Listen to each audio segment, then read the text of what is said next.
Hey YouTube, it's Dr. T stopping by for another quick word. I just had a question.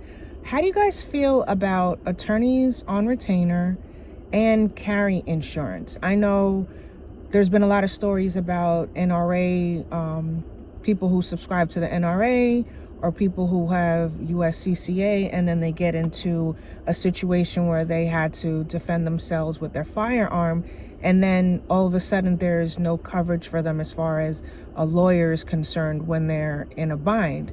So here in New York, we don't have this a law that they have. I believe that you cannot have like USCCA coverage. That I know for a fact that we can't.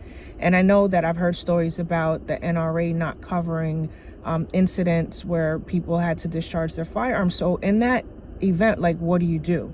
I know for me, there's a local attorney who does a lot of 2A cases, and they're very successful. Not necessarily plugging them because they're not paying me to do that, but just to have a conversation with you about what is it that you guys do, or how are you preparing in the event that you have to defend yourself.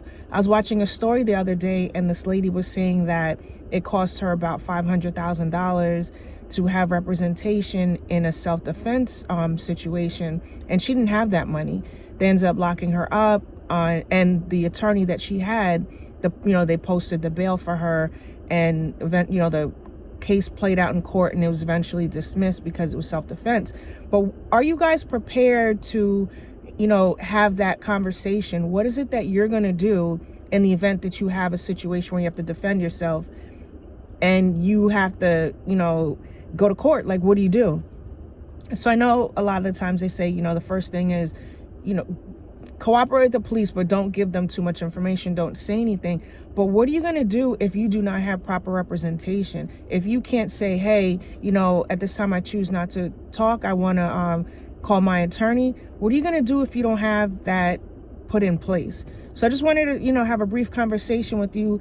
If you're in New York or in another state that does not have USCCA, or they're not signed up with the NRA or another organization to help pay for that, I'd consider start looking into 2A attorneys in your area and have an attorney on retainer, just so that in the event you have a situation that you can have someone to call on to get you out of a jam. So if you guys please, put your comments in the under this video so we can have a conversation, because I'd like to know. I'd like to know what what are options in other states and what's available and what route you guys are possibly taking, so I can explore more.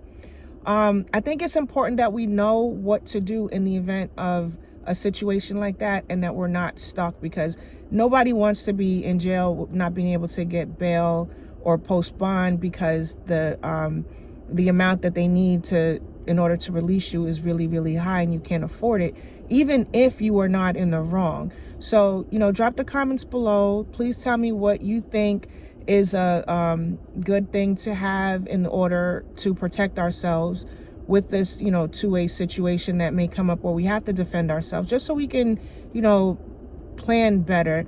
And again, if you don't have anything, just consider getting an attorney that you can retain, and they specialize in 2A law. That way you keep protect yourself. All right. Sorry for the stuttering and stammering and all that, but you get the point. Bye.